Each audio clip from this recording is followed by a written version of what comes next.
that just looks like a complete nightmare. But did I spot that lady had a Buc-ee's blanket? I saw that too. I didn't catch that. But hopefully no snow in our forecast. No need to bring out those blankets. It's hopefully a little bit of a warm up, Matt, right? Yeah, we're going to have slightly warmer conditions for tomorrow. But after that, things are going to take a little bit of a dip again. It's that time of the year. I know things will get warm for a couple days, then cold for a couple of days. We get used to it in Texas. Anyway, 43 today. So you just saw all those pictures and videos from across the country. Well, for us, it brought that cold front through, and that's what kept everything much, much cooler through Sunday and today. Of course, 43 started off the day at 39. Didn't get much of a spread today because we had a lot of cloud cover both overnight and during the day. And we did pick up 2 1/100ths from that misty kind of rain that fell throughout the day. But today's December 1st, which means it is the beginning of meteorological winter. I know what you're thinking. It's not the solstice yet, and you're right, but in the meteorological community, we kind of do things month by month. So winter for us, it's a lot easier for record keeping if we say December, January, February. So for December, our average high temp is about 60.8. The lowest average high temps we get are basically from the last week of December through the first couple of weeks of January. We bottom out around 58 for our averages. Yes, it will definitely, there will be days that are colder than that, but that is our lowest average temp for Central Texas. Average rainfall for winter, again, this is not the wettest time period of the year for us, only about 8 inches there. And then I know everybody wants to know about snowfall.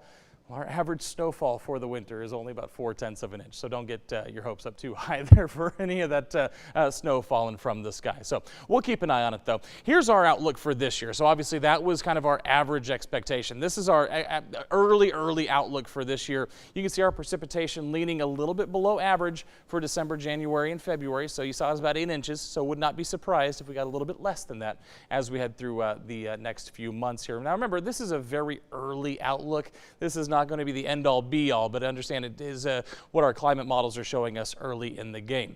Your temperature outlook is going to be about 50-50 for you. So again, we're not really leaning one way or the other in terms of whether we'll be above average or below average for the winter. In terms of where we are right now, it definitely felt like winter out there today. That is for sure. Still in the 40s across the I-35 corridor. A little bit cooler out to the west where you see Meridian, Hamilton, Goldthwaite already down to that freezing mark, and most of us will be at that freezing mark before all is said and done tonight. You can see 20s out to the west, right around freezing along I-35, and just a little bit warmer, staying just above freezing there in parts of the Brazos Valley. For tomorrow afternoon, like we said, it's going to be a little bit warmer than it was today. We'll have more sunshine, that's for sure, and that'll help it feel warmer. Temperatures themselves back into the middle 50s as we get into the afternoon for tomorrow. Again, a little bit below average for this time of the year, but again, it's going to feel pretty warm compared to what we dealt with today. Here's a look at your futurecast. So after that, where do we go from there? Do we stay warm?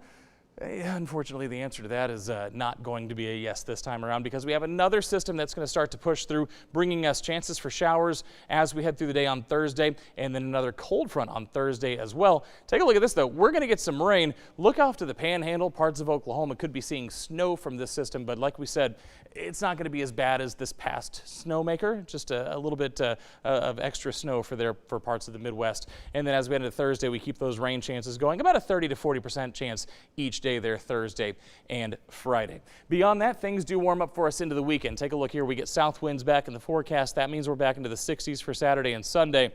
But before we get there, again, Tuesday, Wednesday, a little bit warmer, but there's that dip again back into the 50s for daytime highs with those rain chances Thursday and Friday. And then we have another cool down coming next week as well. And remember, to keep up with everything, you can download our 6 Plus app. It's free on your smart TV. Alrighty, thanks, Matt.